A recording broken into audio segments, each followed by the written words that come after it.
Back in O. Hallo. Ek is 'n Soutie, my vrou is Afrikaans, so I'll meet you halfway. I've been speaking English since I was twice. Is ek vandag se enigste Soutie? I think so. Anyway, Steve calls me an Anglo-Afrikaner. I speak English, but I have Afrikaans values. I'm a cartoonist, 16 years, 17 years, I don't know now, I've lost count. I think I've been fired more times than I've drawn cartoons. I've worked for everybody in the country, and in 2020 I was fired from Rapport. I was the chief cartoonist at Rapport, and they fired me because I was too offensive. And that's the thing about drawing cartoons. You have to be not offensive, but you have to think about the world around you and challenge the establishment. That's what I love about this. You know, it's about doing your own thing. The government doesn't want you to do your own thing. And one of my values is about independence and thinking critically about things. And although drawing cartoons is generally about being very angry, there is humor in it. And so I've put together just a few cartoons that I've drawn since 2020. I also do a podcast and I host a radio show, and it's all about ideas. It's all about talking about things that matter. What makes the world go round? And if you've seen The Matrix, and they have this wonderful metaphor called the blue pill and the red pill, and he holds out his hand, and he's got a blue pill and a red pill, and he says, if you take the blue pill, you can wake up tomorrow and the world is as you think it is. But if you take the red pill, you'll open the curtain and you'll see how the world really is. And what that means is that there's a lot of deception, lies, corruption, fraud. The Zondo Commission was the red pill. Before that, people would have said, nah, there's nothing going on. But we all knew there was something going on. And that happens in a lot of different things. And that applies to lots of stuff. The last two and a half years have been very strange, haven't they? It's been very weird 2.5 years. Lots of weird, mysterious events been going on, from COVID to lockdowns to masks, to social distancing, to all kinds of other weird things. And so I thought what I would do is, I'm not going to be too serious, but I just want to tell you a little bit about the way I've seen things. One of them is, I drew this cartoon where you see it's Adam and Eve. And he says, the snake says, actually the original sin is that you're white. And one of the things that we keep getting told in the media is that if you're white, you're evil. You're a bad person because you're white. You oppress black people. You oppress everything that isn't white. You're a bad person. And that's obviously nonsense. Once you realize that that's all nonsense, you can also do something about it. You can actually enjoy your life if you realize that it's not true. You don't have to bend the knee. You don't have to obey Black Lives Matter propaganda. You don't have to listen to cultural Marxist, communist nonsense. But that only comes when you realize that your skin color doesn't determine how evil or good you are. There was a very racist black man in the 1960s. I think he said something about having a dream. It was about judging people by the content of their character, not the color of their skin. It was very racist. Today you can't say that. You have to judge people by the color of their skin. And speaking of Black Lives Matter, it's okay to be white. When you say something like that, it's considered a very racist thing. Although it's okay to say Black Lives Matter, but it's not okay to say it's okay to be white. And I remember there was this campaign that happened, I think, in America and I think Europe, where They put little posters, they stuck up little posters around the streets, on the street signs and on the lampposts, and it said, it's okay to be white. And the media went berserk. Far right-wing extremism is rampant in the cities. It's okay to be white, and they're putting these things down and getting angry. And I saw now, 2 or 3 days ago, there was this big sign. I forget now, I think it was in Portugal. This huge banner on a mountain, and it said white lives matter, and the media they don't know how to deal with this. This is now brain busting stuff. Like this is far right extremism. How can they say white lives matter? And you know what's really funny is, I don't know who's got an iPhone, and I don't think you can hear it. I'll see if I can hold it close to my microphone. But if you've got an iPhone, you can do this yourself. You say, "Hey Siri, do Black Lives Matter?" Oh, okay, the signal doesn't work. Okay, there's no signal. 1 moment. No, she can't get it. But she answers, you can do it yourself. If you say, "Hey Siri, do Black Lives Matter?" she'll say, "Yes, Black Lives Matter." And if you say to Siri, "Hey Siri, do all lives matter?" and she'll say, I'm not programmed to deal with politics." You can do it yourself. I'm not joking. You can, when you find some signal, ask Siri if white lives matter, if black lives matter, etc.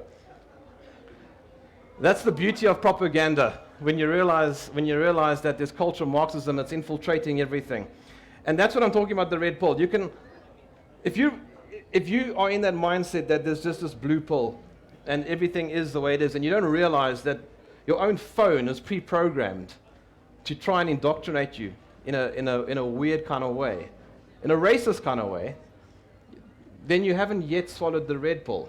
The red pill is realizing that there are people sitting at Apple and at Google and wherever, and they're trying to steer the way you think into a particular direction. They want you to feel bad for being white. Public enemy number 1, the white Christian family. And you have a mother and a father, 2 genders, a guy and a girl, right? There aren't 642,000 genders. It's a man and a woman. And without a man and a woman, you can't have kids. And you're particularly evil if you are white, and you're not gay, and you're Christian.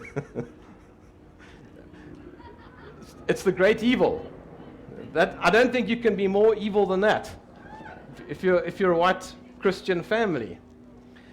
And here's the thing, I'm not making a moral judgment on your lifestyle choices, but I'm just saying, you can't have civilization if you don't have a man and a woman, right? That's it. And you can argue and you can get offended and you get upset. It's the truth. That's it. You can't have civilization with 2 women or 2 men. So this is why this is considered public enemy number 1. And a cartoon like this doesn't get published anywhere. It won't. Report won't publish it. Times won't publish it. News 24 definitely won't publish it. Also, what happened is when you come out, not as being gay, but as being vaccinated. This was another big new thing.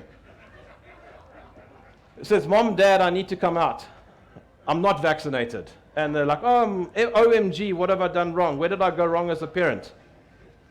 Because that's been the whole big thing over the last 2 years, is, are you vaccinated? It's the most ridiculous concept. For my entire life, this wasn't even a thing. I don't know, I got a whole bunch of shots when I was a kid. I don't know what they were. But now suddenly in the last 2.5 years, you can't go to places, can't travel overseas, can't do anything. Can do nothing because of this concept of being vaccinated against COVID. And it's utterly absurd. And in my mind, it's understanding that it's about control and it's about trying to manipulate people into a certain direction. We want you to have this injection in you. I've got no idea what's in this injection. I haven't been sick in 2.5 years. Why do I need some injection that someone tells me that I must get? Why must I suddenly listen to Pfizer? So there I'm coming out. I'm unvaccinated. You know. But speaking of the media, here you have the editor at a media house, and he's saying, "This news story is partisan, poorly researched, factually untrue, biased, and utter nonsense." It's perfect. We'll publish it. And that is precisely how the media has gone. They don't really care about what's true. They care about a propaganda, a particular story, a particular direction. This is also why I'm fired from everywhere, because they don't publish cartoons like this. Because I remember when I submitted a cartoon similar to this to Report, and I remember Valdemar phoned me, he's the editor of Report, and he said, look, you're attacking our own newspaper. This is tricky, because the people inside the office are not quite sure how to deal with this. Like we're paying you money, and you're drawing a cartoon that's attacking us. We're going to publish this, but let's not make a habit of it. True story. I got fired in 2020, by the way. I think there's only one organization that hasn't fired me in the last 17 years, and that's AfriForum.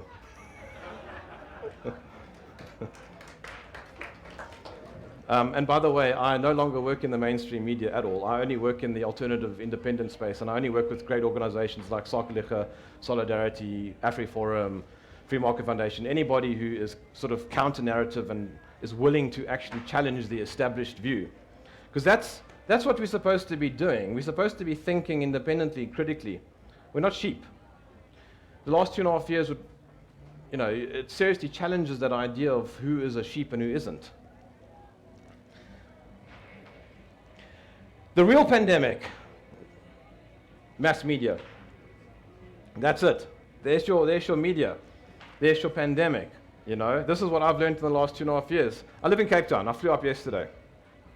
I live right next door to Khayelitsha. I know that Russ lives in Khayelitsha North. There was no pandemic. Nobody died. There were no ambulances. There was no dead bodies piling up in the streets. So what happened? I'll tell you what happened. They didn't have the TV on. They're too busy living their lives. They're not worried about what Arjun Basson says, from News 24. They're not worried about the hysteria and the alarmism and the sensationalism, and that's the point.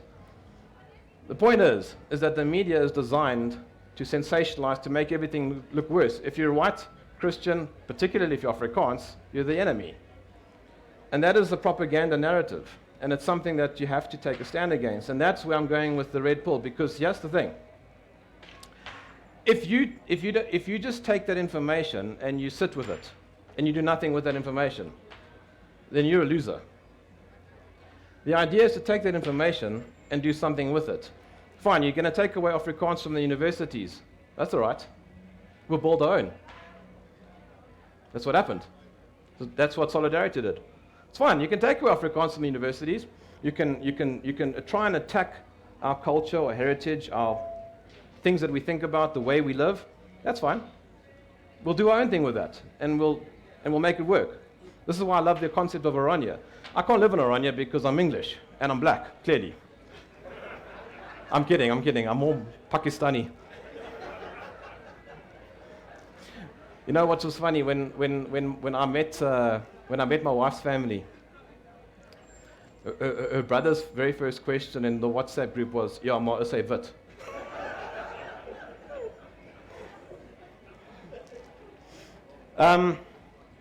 There's another problem. It's another thing I've realized. Social media. There's a family sitting in the lounge, and every single person is on their phone. Nobody's talking. Nobody's talking to one another. Nobody cares about what anybody else says. Like, what's happened? How is this sort of gemeenskap, this community vibe, how has this fallen apart in the last few years? People walk now, and this is the position that people walk in. You can walk in the streets, in the shops, doesn't matter. This is it. I do that because I'm looking at what I need to buy that my wife has sent me. This is what I must buy. But generally speaking, this is what people are doing. They're not focused on. They're not in the moment anymore. People are not in the moment. They're not now. They're not in the present. And I think that's also part of the reason why there's so much medication, so much depression, so much anxiety. Because people are now thinking about stuff that's no longer meaningful and relevant right now. They're thinking about what's going on in the internet world, in what's going on in other countries. I mean, why would you want to walk into Levi's to buy jeans, but you're reading a story about what's happening in Ukraine? I mean, that makes no sense. Like, there's a time for that. And then you had the president saying, I'm declaring a state of disaster. We all remember that. But he was absolutely right. South Africa is a state of disaster. And it had nothing to do with the virus. It had everything to do with the president. And it had everything to do with the previous president. And it had everything to do with the previous president. And so on. And it had everything to do with the politicians and the government. You know, and the state of disaster was something that I realized in 2020, that the state of disaster concept comes from above. People like us don't create a disaster. This is innovation. This is friendship. This is building. This is doing something that matters, that's meaningful, that has purpose, that's positive. The government doesn't care about that. The government simply cares about trying to create more rules, extracting more money, taxing you, making everybody poorer, and then saying, oh, we care about you. Which is why you have my fellow South Africans as crocodile tears, because he doesn't really care. He pretends he cares, but then he hides millions of US dollars in his mattress. Another thing I learned, there's this weird thing that happened. Did you notice this weird thing that happened? Suddenly people thought from 2020 that sitting down meant that you could avoid a virus. It would go over your head. When you stood up in a restaurant, you must put on your mask. Remember this. You could sit down and you could take it off, because viruses fly over your head. And I remember looking around thinking, what the heck is going on? How are people this stupid? Like, how do we arrive at this place where people are so stupid? And then I realized that it's not about being stupid either. It's about being propagandized. And this is what the media does really well. It's what the government does really well. They hit you from all angles. And eventually you don't know what to think anymore. You get confused, and you sit down thinking that you can avoid a virus. You got the president saying we must follow the science. And then the science is really just a badly colored in picture of bunnies and rainbows and all sorts of nonsense. Because follow the science is just a metaphor. It doesn't mean anything. When the president said, and we kept hearing this, we must follow the science. Alan Winde in Cape Town said this as well, we must follow the science. What it really means is you must listen to us. That's what it means. It doesn't mean follow the science. Nobody knows what the science is. Scientists were being silenced. They were being told to keep quiet. Because what follow the science means is follow authority. When I drove in here with my father-in-law, there was a sign that said, Sakeliga, do your own thing. I think it was right. That do your own thing, I think that's right, hey? Doing your own thing. Have I got it right? Yeah, that's exactly right. That's not listening to authority. It's doing your own thing. And your authority gets created from doing your own thing.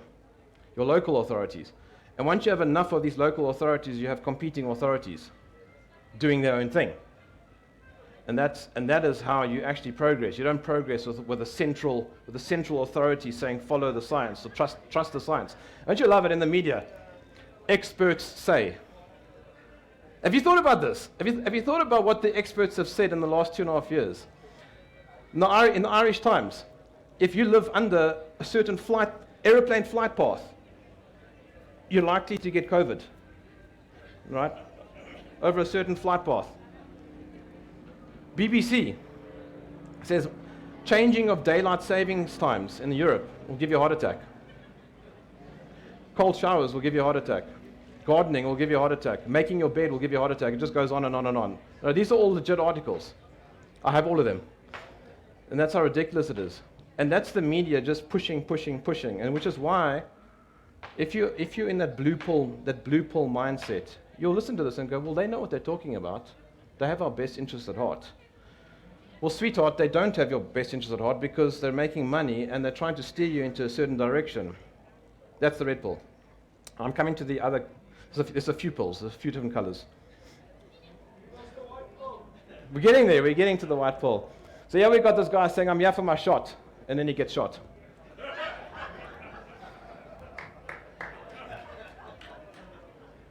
Anyway, I don't really know why this slide's here, but...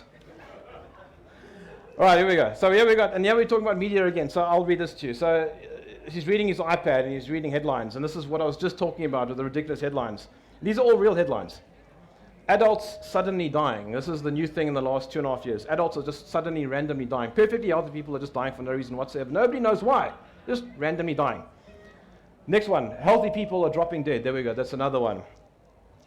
Watching television kills people. This was in the BBC. Watching television, it doesn't kill people. It just makes you stupid. Gardening is deadly. That was the other beautiful one. Like gardening gives you heart attacks. Sex. Having sex is a killer. What? Making your bed is deadly. That was another great one. You are a biohazard. That was another one. Remember, this is why you needed to isolate. You had to stand far away from people, stand 2 meters away, because remember, viruses can calculate distances also, so 2 meters. And then it changed, like 1.5, depending on where you were. You know, perfectly healthy people are a biohazard. I remember when I flew up to Joburg last year, I was at Orotambo. No, I was flying back to Cape Town, I beg your pardon. I was at Orotambo and was boarding the plane, and there were two customs security, whatever. You know, now they can't touch anything. You have to do everything yourself. So I scanned my phone on that little thing with the QR code, and then we had our masks on, because they had those people walking around in the airport with these signs saying, please wear your mask, you know, everywhere, like zombies. And so I had a mask on, because the airport is not one of those places you can win this sort of fight. And I just wanted to get home. And the security guy said to me, can I see your ID? So I gave him my ID, and he said, can you pull down your mask, because I want to see if the photo is the same. I said, no, I'm not pulling down my mask. He said, why not? I said, I don't want to kill you. I don't want to make you sick. And he looked at me like this, and he went, nah.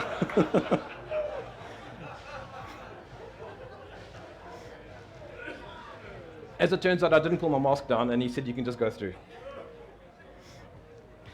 The best part is getting inside the airplane, as some of you might know who've flown in the last 2.5 years. You get inside the airplane, and the announcement comes through saying, please socially distance.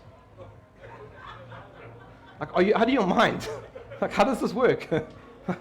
I'm sitting like this, standing like this, I'm trying to put my luggage in, and then they make it even more complicated, and the air hostess says, I can't help you with the luggage. I'm not allowed to touch your bag. Okay, you must do it yourself. So like everything is now self-service. So on the left-hand side it says, then, I'm going to teach you about the birds and the bees. And then the kid, on the right-hand side it says, no, and his phone is saying, I'm going to propagandize you about transhumanism. Now that's a very complicated phrase. Let me explain it. Transhumanism essentially is the idea that technology and humans are merging. For example, 20 years ago, you could go somewhere without your phone. Today, you can't. You feel lost. You feel empty. Like, what do I do now? If I leave my phone at home, I'm like, I don't know what to do. I need Google Maps or something. Everything's on your phone, and so it's become part of us. So the idea, the word transhumanism simply means that we are becoming more and more reliant on technology, that it's becoming part of us. And whether or not it's a good or bad thing, I don't know. It's just a thing. I don't know how you oppose that. So, but the point of the cartoon is that when I was a kid, I had my parents telling me about the birds and the bees. And what I worry about is that the future generations are not going to have their parents doing that, because you've got too many single parent homes. The destruction of the family is part of the sort of cultural Marxist zeitgeist. Everything is about the destruction. The Communist Manifesto is about destroying the family unit. So in the media today, single moms are celebrated, working moms are celebrated. I can't say that one too loudly, but you know what I mean. The idea is that everything is about destroying the nucleus. It's about taking away what is wholesome, what is working, and breaking it apart into this hyper-individualized, atomized, ultra-liberal disaster that's going to end up with kids getting all the information from their cell phone from Siri, who's been programmed to give a particular narrative. That's where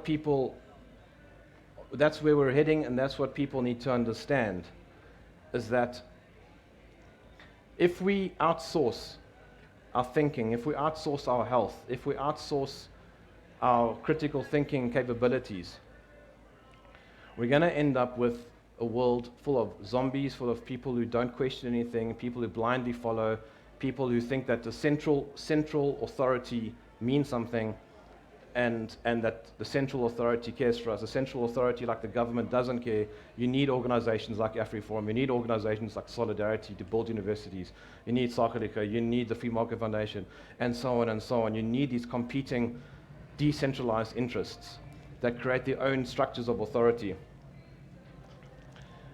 Remember this, trust the science, that's what I said earlier. And on the right-hand side, this is my favorite. Our fact checkers have determined that there is no evidence of brainwashing. Fact checkers. They're the telemarketers of the internet. Nobody cares about them. If something, everybody's been on Facebook and they saw that little message that pops up underneath anything. Like it'll say, click here for COVID information, right? But it's changed now. I'll dare you, I double dare you. Go onto Facebook and type something about the weather. Anything about the weather, the sun, clouds, climate change. A new message is going to pop up saying, click here for information on climate change or weather in your area or something. That's the new one. This is the fact checking. And the point of that is it's to propagandize you, it's to steer your thinking into a particular direction. And it's to stop you from asking questions that matter. Like, are we affecting the climate? That's what Facebook is now wanting you to not think about. And how do you fight back? So you have a black sheep saying, I'm going to start with you, and it's a whole bunch of white sheep. And how you fight back by thinking not in terms of the collective, but in terms of the individual. Start with people around you. You have to talk to people around you one by one. You look at situations not in this massive, unachievable, unapproachable way. That's the black pole. The black pole now, there's the third pole. The black pole is when you look at everything and you go, it's too big. There are too many people wearing masks. There are too many people who think that I'm making Earth hotter. There are too many people who think that I'm evil because I'm white. There's nothing I can do. I'm just going to give up on this. That's a nihilistic, dark, depressing place to be. It's a bad place to be. Nobody should be there. What matters is the white pole, and that's the final pull. And that is when you take that information and you do something with it. You build a university. You say, no, I'm not a bad person because of my skin color. I'm not a bad person because I'm a male. I'm not a bad person because I'm a Christian. That's the white pull. It's saying no. And it's having the institutional backing also to be able to say that. This is why communities matter.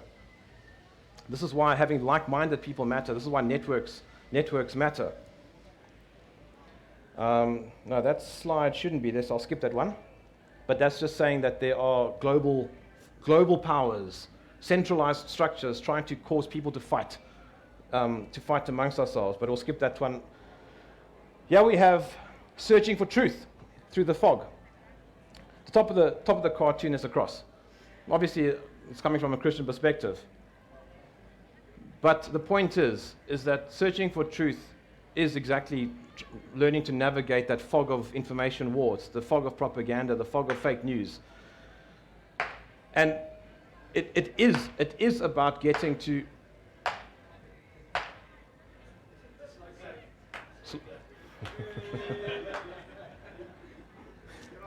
It is about, yeah, exactly. It's about empowering yourself and empowering your communities and those around you. And I think this is the last one. Yes, this is the last one. So there we go. It's a quote from C.S. Lewis. He says, when the whole world is running towards a cliff, he was running in the opposite direction, appears to have lost his mind. And that was C.S. Lewis. And in the cartoon itself, you see a whole bunch of sheep running off the cliff. And you see a black sheep running the other direction. My point is this. I think that it's a great place to be white-pilled in the sense that you want to do something with information and win. But that requires, in order to do that, you've got to be the black sheep. That's the point of my conversation. And thank you for listening.